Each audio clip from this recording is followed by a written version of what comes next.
So hello everyone, welcome on our YouTube channel हमारा गुरुकुल। तो हमारी जो एनटीपीसी के लिए जीके जी इसकी पीओए की सीरीज़ चल रही है। आज हमारा लेक्चर नंबर 9 है। तो जितने भी लोगों ने हमारे चैनल को सब्सक्राइब नहीं किया वो हमारे चैनल को सब्सक्राइब कर लें। और आई होप आप लोगों की प्रिपरेशन बहुत अच्छी चल रही होगी और आप लोग टाइम टू टाइम अपने सिलेबस जितना भी हम लोग कवर कर चुके हैं उसका प्रॉपर रिविजन करते रहना। और मैथ्स की भी पीओए की सीरीज़ चल रही है तो साथ में मैथ्स के भी लेक्चर अटेंड करते रहे। तो चलिए हम लोग स्टार्ट करते हैं बिना किसी टाइम वेस्ट के। चलिए देखते हैं पहला क्वेश्चन क्या है।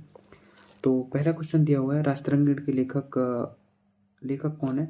आई थिंक ये क्वेश्चन रिपीट होगा क्योंकि ये क्वेश्चन हम पिछले मैंने लेक्चर नंबर मतलब सेट नंबर 8 यानी कि लेक्चर नंबर 8 में इसको हम कवर कर चुके हैं। तो राष्ट्रंगीण के लेखक कौन है, कल्हड़। तो इसको हम ज़्यादा एक्सप्लेनेशन इसको नहीं दे, इसको हम स्किप करते रहे क्योंकि इसका एक्सप्लेनेशन पिछले लेक्चर में हम लोग कर चुके हैं। तो नेक्स्ट क्वेश्चन क्या बोल रहा है, नेक्स्ट क्वेश्चन है कि संयुक्त राष्ट्र महासभा 21 जून को किस दिवस के रूप में मनाती है। तो संयुक्त राष्ट्र महासभा यानी कि यूएन की बात हो रही है। तो जो यूएन की स्थापना हुई थी वो हुई थी 24 अक्टूबर 1945 के रूप में। और जो यूएन का क्या करती है, जो 21 जून को प्रति वर्ष क्या मनाती है, अंतर्राष्ट्रीय योग दिवस के रूप में मनाती है। तो आजकल क्या होता है कि दिवस से बहुत इंपॉर्टेंट क्वेश्चन बनते हैं। तो दिवस से कुछ देखते हैं, खासकर जो 21 तारीख है ना, ये बहुत ज़्यादा फेवरेट तारीख है एग्जामिनर की। तो सबसे पहले हमने क्या देखा कि 21 जून को क्या मनाया जा रहा था, अंतर्राष्ट्रीय योग दिवस। ऐसे ही एक आता है 21 मार्च। 21 मार्च को क्या मनाया जाता है, विश्व वानिकी दिवस। विश्व वानिकी दिवस, विश्व वानिकी दिवस। इसके अलावा एक आता है 22 मार्च। 22 मार्च को क्या मनाया जाता है, विश्व जल दिवस। 22 मार्च को क्या मनाया जाता है, विश्व जल दिवस। इसके अलावा एक और आता है हमारा 23 मार्च। 23 मार्च को मनाया जाता है विश्व मौसम दिवस। विश्व मौसम दिवस। इसके अलावा एक आता है 24 मार्च। 24 मार्च को मनाया जाता है विश्व टीबी यानी कि क्षय रोग दिवस। क्षय रोग यानी कि टीबी, ट्यूबरक्लोसिस, क्षय रोग दिवस। इसके अलावा एक आता है 22 अप्रैल। 22 अप्रैल, तो 22 अप्रैल को क्या मनाया जाता है, पृथ्वी दिवस। पृथ्वी दिवस। इसके अलावा 8 मार्च को मनाया जाता है अंतर्राष्ट्रीय महिला दिवस। अंतर्राष्ट्रीय महिला दिवस। अभी के लिए इतना, एक और याद कर लो, 29 अगस्त। तो 29 अगस्त को क्या मनाया जाता है, मेजर ध्यानचंद की याद में राष्ट्रीय खेल दिवस। राष्ट्रीय खेल दिवस। चलिए नेक्स्ट क्वेश्चन पे चलते हैं। तो नेक्स्ट क्वेश्चन क्या है, नेक्स्ट क्वेश्चन है कि विश्व पुस्तक और कॉपीराइट दिवस कब मनाया जाता है। When is the world book and copyright day celebrated. तो विश्व पुस्तक एंड कॉपीराइट दिवस मनाया जाता है 13 अप्रैल को। अप्रैल में बहुत सारे इंपॉर्टेंट दिवस बनते हैं। अप्रैल में देखते हैं, सबसे पहले आता है 7 अप्रैल। सबसे पहले क्या आता है, 7 अप्रैल। तो 7 अप्रैल को क्या मनाया जाता है, विश्व स्वास्थ्य दिवस। विश्व स्वास्थ्य दिवस। इसके अलावा एक आता है, 7 हो गए। इसके अलावा एक आता है 8 अप्रैल। तो 8 अप्रैल को मनाया जाता है विश्व विरासत दिवस। विश्व विरासत दिवस। इसके अलावा 22 अप्रैल को हम डिस्कस कर चुके हैं, विश्व पृथ्वी दिवस। 30 तारीख के लिए विश्व कॉपीराइट दिवस। 24 तारीख के लिए मनाया जाता है पंचायती दिवस। 24 अप्रैल को पंचायती राज दिवस।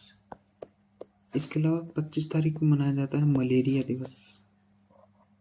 मलेरिया। इसके अलावा एक आता है 29 अप्रैल। 29 अप्रैल को मनाया जाता है नृत्य दिवस। इसके अलावा 5 अप्रैल को मनाया जाता है समुद्री दिवस। समुद्री दिवस। इसके अलावा एक आता है 14 अप्रैल। तो 14 अप्रैल को मनाया जाता है भीमराव अंबेडकर की जयंती। अंबेडकर यानी कि बाबा साहब भीमराव अंबेडकर की जयंती। तो इस तरह से इनको याद कर लें। टाइम टू टाइम हम हर महीने के कुछ इंपोर्टेंट दिवस करेंगे तो इससे हमारे पूरे साल के याद हो जाएंगे। नेक्स्ट क्वेश्चन है, तो नेक्स्ट क्वेश्चन क्या दिया होगा, संयुक्त राष्ट्र दिवस कब मनाया जाता है। तो जैसे कि हम इसको पहले ही क्वेश्चन में डिस्कस कर चुके हैं, संयुक्त राष्ट्र की स्थापना कब हुई थी, 24 अक्टूबर 1945। इसका मुख्यालय कहाँ है, मैनहट्टन द्वीप, न्यूयॉर्क में, इसलिए इसका स्थापना दिवस 24 अक्टूबर को मनाया जाता है। नेक्स्ट क्वेश्चन है कि भारत के निम्नलिखित मुगल शासकों में से किसने अंग्रेजों को सूरत में अपना पहला कारखाना स्थापित करने की अनुमति दी थी। Which of the following Mughals rulers of India had permitted the English to establish their factory in Surat. देखो क्या हुआ था कि जो ईस्ट इंडिया कंपनी है ना, तो इनकी स्थापना कब हुई थी, इनकी स्थापना हुई थी 1600 में, और ये भारत कब आए थे, 1608 में। सबसे पहले इन्होंने अपनी स्थापना 1608 में कहा, सूरत में की थी, सूरत में। लेकिन एक क्या थी, अस्थायी यानी कि टेम्पररी। फिर इन्होंने क्या किया, 1611 में यहाँ मसूलीपट्टनम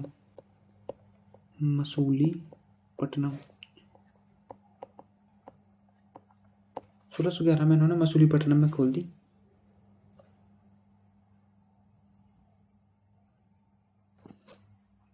1611 में कहाँ पे, मसूलीपट्टनम में। 1613 में फिर से इन्होंने सूरत में खोली थी।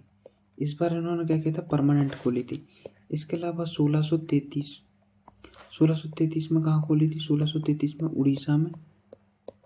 इसके अलावा 1639 में कहाँ पे, मद्रास में। इसके अलावा 1651 में कहाँ पे, हुगली कहाँ आता है, कर्नाटक में।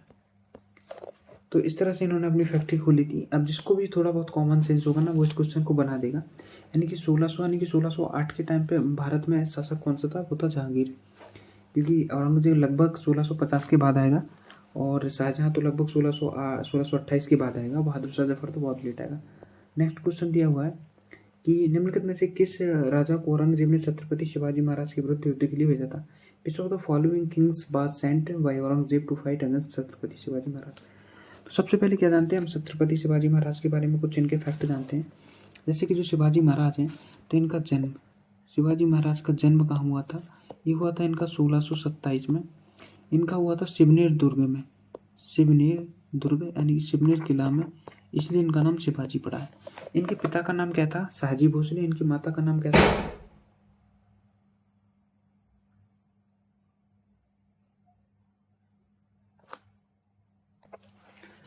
तो इनके पिताजी का नाम था शाहजी भोसले, इनकी माता का नाम था जीजाबाई, और उनके जो गुरु थे उनका नाम था कौंडदेव। इस तरह से इनका चलता है। इसके अलावा क्या है, इन्होंने क्या किया था औरंगजेब के खिलाफ 1674 में, 1900 लग गया, 1674 में इन्होंने गुजरात यानी सूरत की पहली लूट, और 1670 में इन्होंने क्या किया था, सूरत की दूसरी लूट की थी, फर्स्ट और सेकंड। इसके अलावा क्या होता है कि 1659 में 1659 इसमें क्या होता है कि इनका अफजल खान को मारा था। इसके अलावा जो इसका आंसर है, इन्होंने जयसिंह के लिए भेजा था। इसके अलावा क्या होता है कि 1665 में क्या हुआ था कि जयसिंह और शिवाजी के बीच में क्या होता, पुरंदर की संधि हुई थी। तो पुरंदर की संधि के जैसे कुछ फैक्ट बनते हैं, लेकिन वनडे एग्जाम के हिसाब से वो कुछ उतनी ज़्यादा इम्पोर्टेंट नहीं है, पुरंदर की संधि। तो चलिए नेक्स्ट क्वेश्चन पे चलते हैं। नेक्स्ट क्वेश्चन क्या है, नेक्स्ट क्वेश्चन है कि राबिया उद दौरानी के नाम से भी किसे जाना जाता था, वो वॉज नॉन एज राबिया उद दौरानी। तो राबिया उद दौरानी के नाम से जाना जाता था दिलरास बानो बेगम। दिलरास बानो बेगम कौन थी, औरंगजेब की पत्नी थी।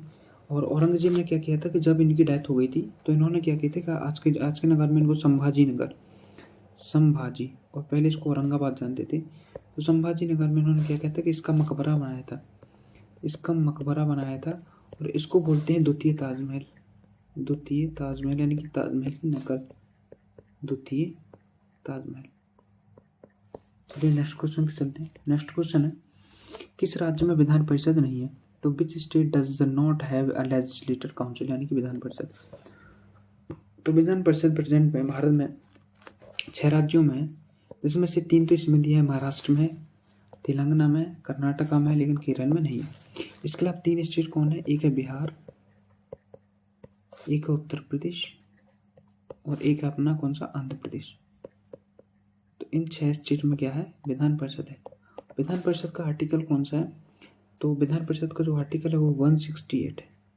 विधान परिषद कौन बना सकता है? संसद बना सकती है और उस राज्य की सहमति से बना सकती है। चलिए नेक्स्ट क्वेश्चन। नेक्स्ट क्वेश्चन कौन सा है कि भारत की महान्यायवादी के संबंध में निम्नलिखित में से कौन सा सत्य नहीं है? Which of the following is not true regarding the attorney general of India. तो देखते हैं इसको ऑप्शन से कि वह क्या करता था? कैबिनेट के सदस्य नहीं होता है, सही बात है। उसे भारत की सभी अदालतों में सुनवाई का अधिकार है, सही बात है। उसे संसद में वोट देने का अधिकार है, तो ये गलत बात है। उसे संसद के दोनों सदनों में बोलने का अधिकार, बिल्कुल सही बात है। देखो अटॉर्नी जनरल है, इससे रिलेटेड आर्टिकल 76। देखो जो इसका आर्टिकल 88 बोलता है कि सदन में भाग ले सकता है, बोल सकता है, लेकिन वोट नहीं दे सकता है। ऐसे ही स्टेट में रहता है आर्टिकल नंबर 165, उसमें क्या हो रहा था? महाधिवक्ता।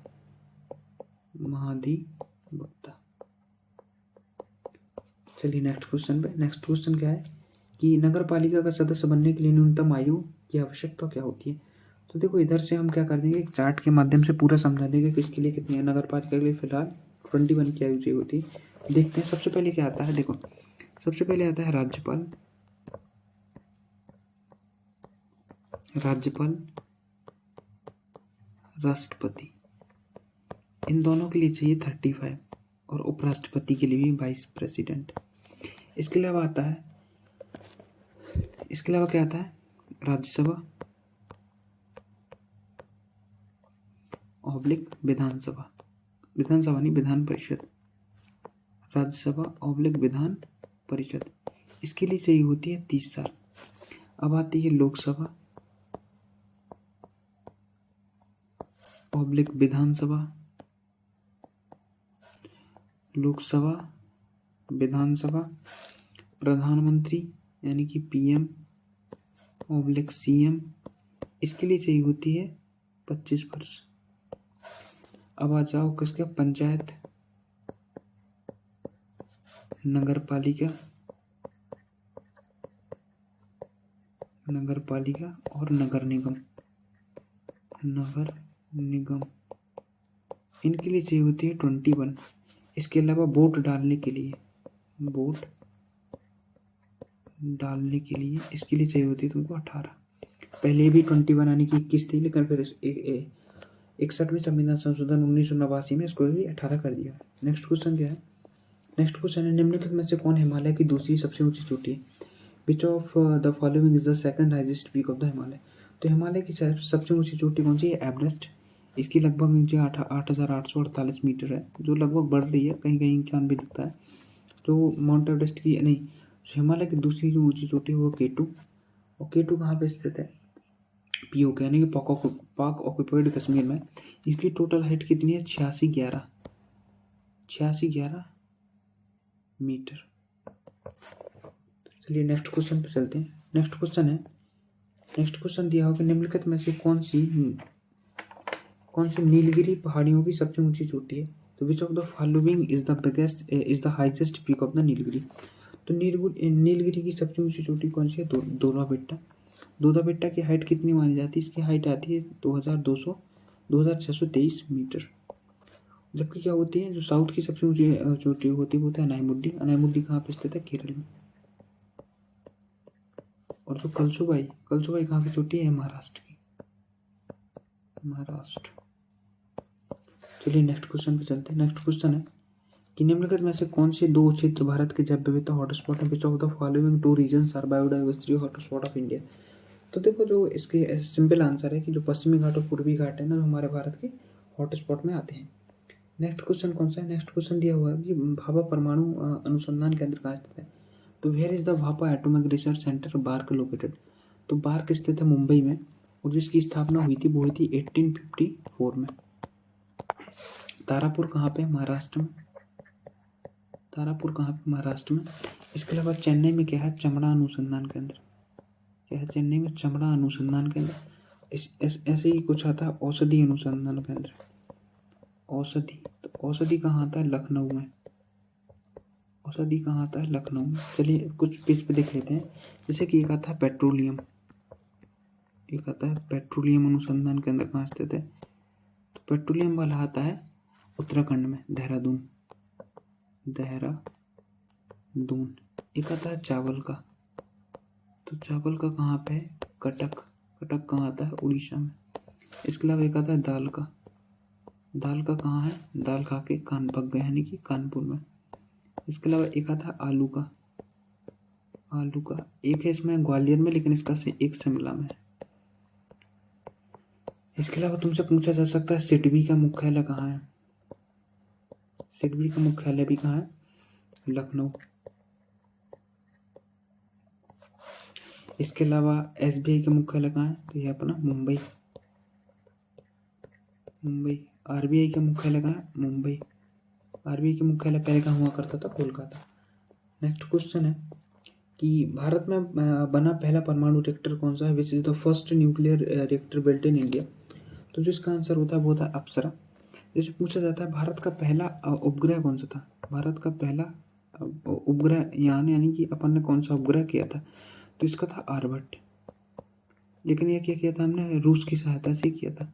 तो पूछा जाता कि भारत का पहला मतलब इंडिपेंडेंट कौन सा था? तो वो था रोहिणी। कौन सा? रोहिणी। इसके अलावा भारत का पूछा जाता है पहला संचार उपग्रह कौन सा था? संचार वाला उपग्रह था पहला एप्पल। नेक्स्ट क्वेश्चन क्या दिया हुआ है कि नेक्स्ट क्वेश्चन है कि भारत के अंतरिक्ष कार्यक्रम के जनक के रूप में किसे जाना जाता है? तो भारत के अंतरिक्ष कार्यक्रम के जनक के रूप में विक्रम साराभाई को जाना जाता है। ऐसे ही पूछा जाएगा परमाणु कार्यक्रम के लिए किसे जाना जाता है? तो परमाणु के लिए होमी जहांगीर भाभा, होमी जहांगीर भाभा, इन्हीं के लिए वो बार खोला गया था। इसके अलावा मिसाइल के लिए किसे जाना जाता है? तो मिसाइल के लिए जाना जाता है अब्दुल कलाम, अबुल कलाम आजाद नहीं, अब्दुल कलाम।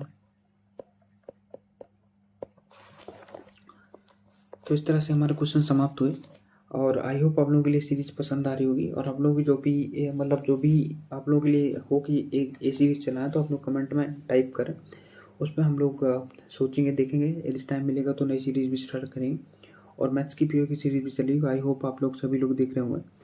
तो जितने भी लोगों ने हमारे चैनल को सब्सक्राइब नहीं किया उसको सब्सक्राइब कर दें और हमारे चैनल को सपोर्ट करें। Thank you so much for watching this lecture.